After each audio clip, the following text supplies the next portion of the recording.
법원 행정처장님, 예, 특검이 지금 병합 요구하고 있다는 건 알고 계시죠? 뭐 그런 부분도 있는 것으로 알고 있습니다만은 말씀드린 것처럼 이제 그런데 왜 그렇습니까? 재판을 신속하게 하는데 방해됩니까? 병합 요구를 들어주면?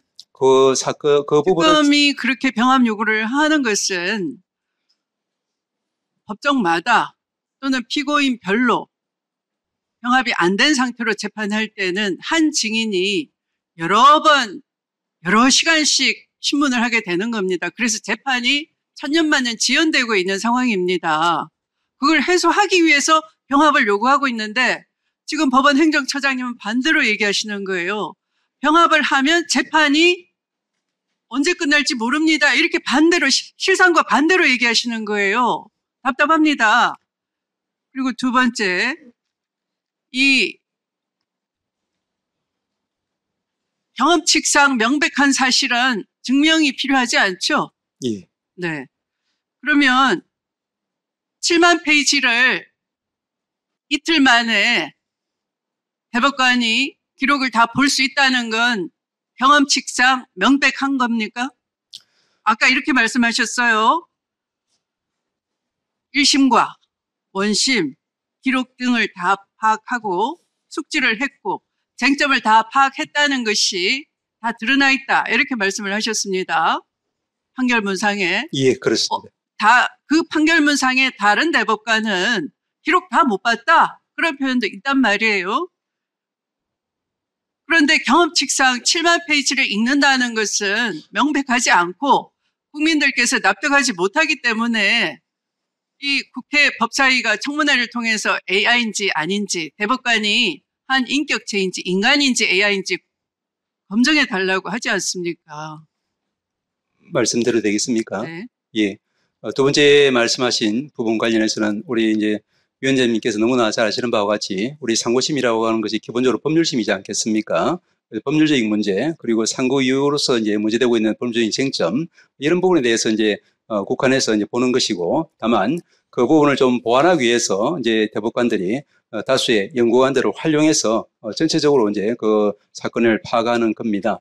그렇기 때문에 이 사실관계에 관한 부분, 즉 법률 문제와 관계없는 그리고 법적인 부분과 관계되는 쟁점 사실관계와 관계없는 이런 모든 부분에 대해서 기록을 다 보고하는 것은 원칙적으로는 아닌 걸로 저는 알고 있습니다. 다만 한 가지 말씀드리면은 이렇게 이제 중요한 사건의 경우에는 이제 보통의 경우에는 이제 대법관님들이 이제 더 이제 그 기록 관계를 더 철저히 보고 하는 걸로 경험적으로 저는 알고 있습니다. 그래서 이제 이 사건의 경우에도 적어도 쟁점에 관계되는 그런 사실관계에 대해서는 이제 철저히 봤다라는 취지로 이렇게 다수 의견, 보충 의견에 설치한 것으로 저는 이해를 하고 있고 그것이 이제 현재 우리 법률심의 상고심의 구조에 비춰볼 때는 문제될 바는 없다라고 생각을 합니다. 그리고 첫 번째 말씀하신 부분 관련해서 조금만 말씀을 드리겠습니다. 아까 이제 이정원 위원님께서 말씀 주신 부분은 전체 지금 이제 그 중앙법원에 계류되어 올라와 있는 11사건 전체를 한꺼번에 합쳐서 하지 않느냐 이런 말씀을 주셨기 때문에 이제 제가 거기에 대해서 그렇게 할 경우에 이제 재판이 한도 끝도 없이 늘어질 수 있기 때문에 그런 부분은 좀 이제 문제가 있을 수도 있겠다. 왜냐하면 저 같은 경우에도 옛날에 위원장님 너무 잘 아시겠지만 아니 너무 깁니다. 일단 예. 특검이 병합 요구를 하는 것에 대해서는 재판부가 적극적이어야 되는데 미온적인 겁니다. 예. 그러면 특검은 괜히 그러겠습니까? 신속한 재판을 할 필요가 있어서 한 증인이 여러 재판부에 여러 날에 걸쳐서 똑같은 말을 반복하기 위해서 나오는 것이 굉장히 괴롭고 힘들다라는 것이고 그것 때문에 재판이 각각 따로따로 놀고 있다. 그 허점을 또 노리고 있다. 내란 수계 쪽에서. 그걸 지적하는 건데 지금 반대로 얘기하시는 걸 지적한 것이고요.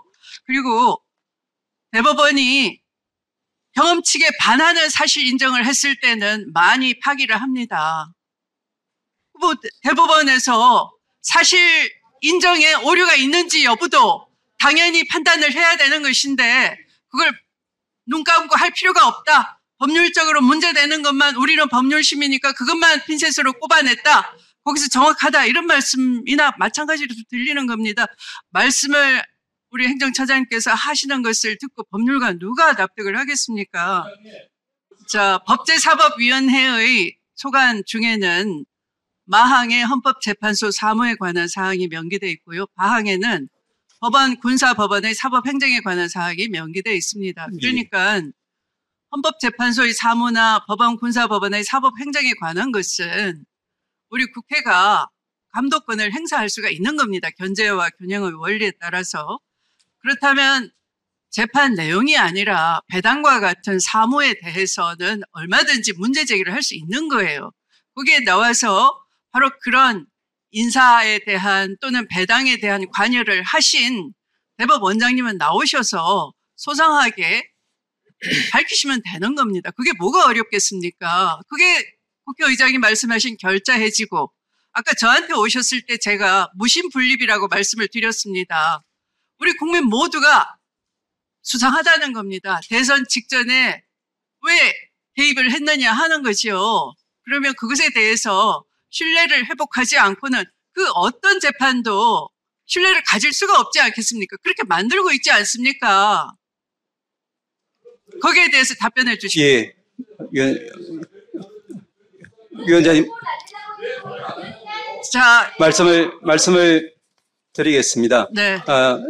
지금 주신 말씀 드리기 전에 아까 앞에 말씀하신 것 중에 제가 답변을 하나 못한 게 있어가지고요. 네. 이제 특검이 병합 신청했다는 그 부분에 대해서 이제 병합의 필요성이 있으면 신속 심리를 위해서 병합할 필요가 있을 것이다라는 위원장님의 일반론적인 말씀에는 저는 동의합니다. 일반론이 아니고 현재 특검에서 병합 신청을 했는데 거절당했어요. 그러니까 그 부분 때문에 말씀드리려고 네. 합니다. 다만 이제 위원장님 너무 잘 아시겠지만 이와 같이 이제 그 재판에서 어떤 사건을 병합할지 안 할지 하는 부분이 사실은 중요한 이제 재판 작용 중에 하나입니다. 저도 그런 것 때문에 일선에서 고민을 많이 한 적도 경험도 있습니다. 그 부분만 말씀을 좀 드리고요. 두 번째로 지금 말씀하신 것처럼 청문 관련해서는 제가 아까 이제 제작진 앞에서도 말씀을 좀 잠깐 드렸습니다만, 첫째로는 이제 저도 오늘 이제 그 법사위에서 논의되는 그런 걸 갖다가 방송을 계속 보고 있었습니다.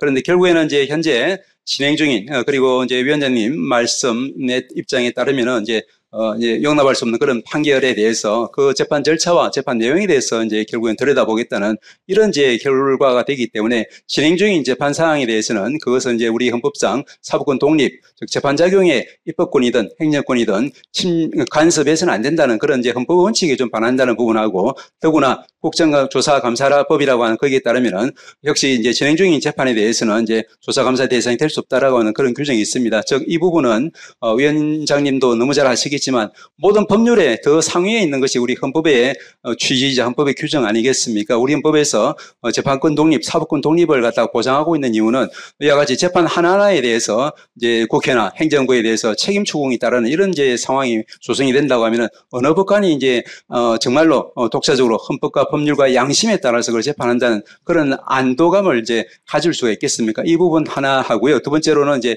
아까도 말씀드린 것처럼 이게 대법원 전합 판결 다수 보충 의견에 이렇게 상세하게 왜 이제 아까 말씀하시는 것처럼 이제 소부 배당했다가 전원합의로 넘긴 이 부분에 대해서 이제 경위를 다 설명을 하고 있습니다. 다시 말씀드리면은 우리 이제 그 법률상 이제 그 대법원 상고되는 사건은 기본적으로 전원합의 사건이 원칙입니다.